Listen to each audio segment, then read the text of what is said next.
Hello, I'm Erica Durance, and I play Alex Reed. I'm Michael Shanks, and I play Charlie Harris on Saving Hope. You gotta be kidding me. In rounds? Yeah, I gotta hustle, baby. You didn't invite me to the wedding, so presumably you're still in love with me. Right. No honeymoon, Dr. Harris? Oh, we get a week off next month. Shoes were expensive.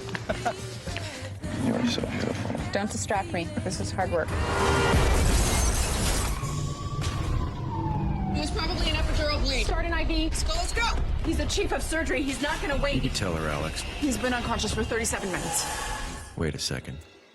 Well, we've tried to answer what the show is about many, many times, and I think I've come to the conclusion that it is a show that is based on the battle between science and spirituality when it comes to what's happening in the afterlife, and it talks about all that kind of stuff. It starts basically in a medical drama, and it's based around our two characters. And we get in a car accident in the first episode, and Charlie goes into a coma, and I'm trying to get him back, and he's trying to get back to me.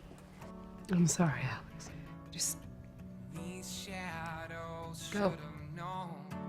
I suppose, but I could not steal the girl. And in the meantime, Alex is running around saving everybody who is in the real world injured and, diagnosed with problems. And Charlie's on the other side of the coin, dealing with people, other coma patients, people that have recently passed on, or people that are somewhere in the in-between realm, and trying to make sense of it himself. Mac? That's right. You're dead.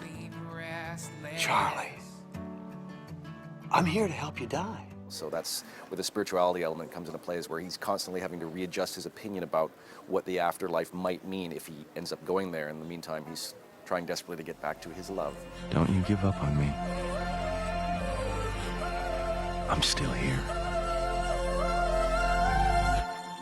It's an interesting debate as to who would actually get into watching this show, and it started out being something that everybody said, well, women will watch this because it's relationship based, and she's trying to get her fiance back, and it's a woman helming the show, and it's got a lot of the emotional arcs and all those kinds of things coming into play. And then, interestingly enough, as the show was going on, we were finding a lot of fans were coming in, and we were having families watch it, and we were having men say they liked it, and I had a lot of men come up to me like, oh, I don't want to say this, but I watched it and I'm kind of addicted, and I cried, and it was like, so I think it's to me it's more of a universal type of show about the human state, about these questions that we all have about what happens to us when we pass on, and what would happen to our belief systems if somebody that we loved was in a tragic situation. What would we do or not do to get them back?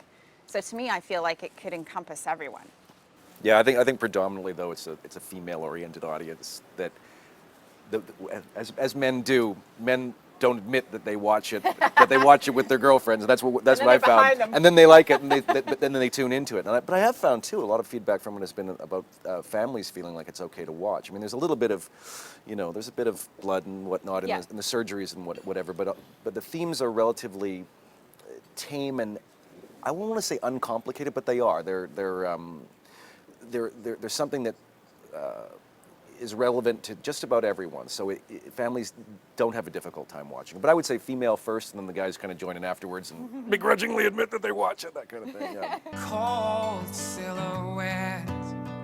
If he's still breathing, there's time to do something. Might not be my time to go, Mac. Come on, Charlie. You're so arrogant you think you get to choose. We've just finished one season, and we're waiting to start the second season. So we've got 13 done. At the end of the first season, something dynamic happens to the dynamic. It is dynamic. I just redundantly said the same thing all over and over again.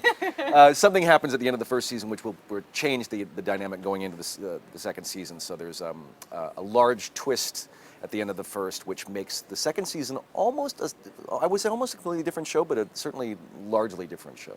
Yeah. Yeah.